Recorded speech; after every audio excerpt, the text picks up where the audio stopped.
So this video is about the use of the word make, which is quite difficult for some people because they want to translate from their first language into English by just using one fixed verb.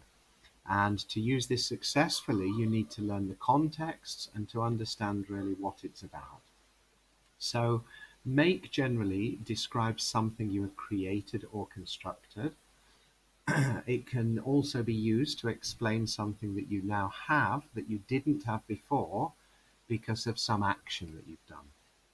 It can also be used to obligate someone to do something, and you'll see examples of these in the next couple of slides. And sometimes there is no logical or predictable meaning, it's just a fixed expression because of the evolution of the language, and there will be examples of that also.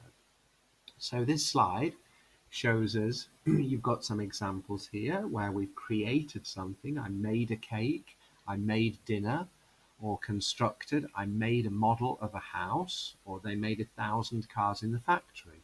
All about creating where previously you had nothing. I made time to deal with the situation, so you organized your time and created a space to give yourself some time to manage some situation.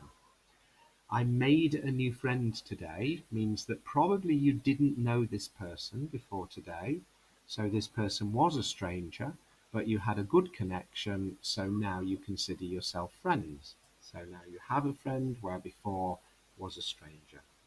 The government made him pay the taxes he owed is about the obligation. So basically, we've got this obligation where this person has no choice, no options. They have to pay the taxes because the government makes him do it. You can say, I made a mistake. So basically, just a fixed expression. You're not creating anything. It's just we say it in that way when we do something that is not correct and it's our fault. Or I made it up. It's not a real story, so invented. So the same as Superman and Robin Hood are invented.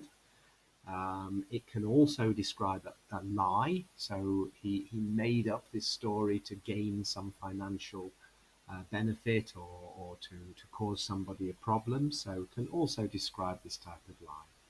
So find your own phrases that you want to say, maybe from your own language, and then find a good translation and don't assume that it will just have one translation for every situation, because probably it won't. Here are some other examples with a little explanation. So to make me laugh is to cause me to laugh. And there are lots of other examples here with the explanations. So you can pause the video in order to study them. And also you can see at the bottom, there are some examples of common mistakes where we don't use the word make. And you can look at the other videos of multi-use verbs in order to find the answers to these questions. And of course, you can look at them as many times as necessary. And you can make your own lists. I will continue to make more videos in order to explain more situations to you. So I hope this is clear.